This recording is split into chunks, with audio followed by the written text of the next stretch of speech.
দেখুন আমরা আমার ইমোনিক রোড সাবমার্সিবল থেকে আমি আমার বাড়ির পাশে যে আমার চাচা জেঠারা আছে ওদেরকে পানি দিচ্ছি।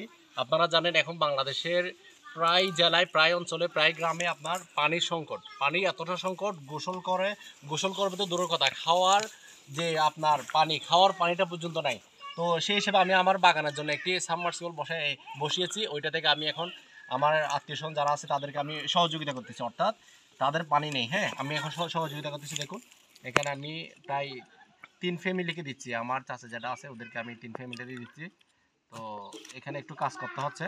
তো আমি আপনাদেরকে ভিডিও করার মূল উদ্দেশ্য হচ্ছে আমি আমাদের গ্রাম বা অন্যান্য এলাকায় অনেকগুলো ভিডিওর মাধ্যমে দেখছি যে অনেকের মোটর আছে কিন্তু পানি যখন চায় তখন তারা পানি দেয় না, অনেক ঝামেলা করে।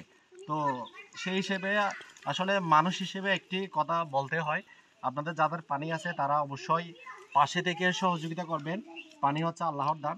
কারেন্ট বিল এটা বিষয় না, আপনার যদি প্রয়োজন হয় কারেন্ট বিল খুঁজে নেবেন, বা আমি পানি দিতে পারতেছি না কেন, অনেকে কারেন্ট বিলের অজুহাত দিয়ে পানি দেন। আসলে কারেন্ট বিলটা বিষয় না, আমার এই মোটরটা যদি 1 ঘন্টা চলে সর্বোচ্চ 12 থেকে 15 টাকা কারেন্ট বিল আসবে।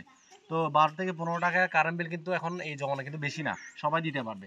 সেই জন্য কারেন্ট বিলের অজুহাত দিয়ে আপনারা কখনো অবহেলা করবেন না। আপনার যদি এরকম মোটর থেকে থাকে, আপনার আশেপাশে গ্রামবাসী বা আপনার আত্মীয়স্বজন আছে সবাইকে আপনারা পানি দিয়ে সহযোগিতা করবেন। তাহলে এই জিনিসটা আসলে অনেক বড় একটা উপকার, যদিও এটাই চোখে লাগার মতো না। তো ভিডিও করার মূল উদ্দেশ্য হচ্ছে আসলে ওইটাই, আমরা আসলে ভিডিওর মাধ্যমে তুলে ধরতে চাই।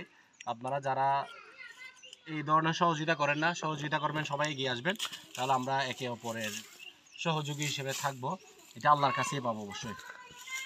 তো এই ছিল আজকের মতো, সবাই সবার জায়গা থেকে এগিয়ে আসবেন, যাদের পানি আছে সবাইকে আপনারা পানি দিবেন। কারেন্ট বিলের অজুহাত দিয়ে, অন্য কিছুর অজুহাত দিয়ে পানিটা বন্ধ করবেন না, সবাইকে পানি দিবেন। আল্লাহ হাফেজ।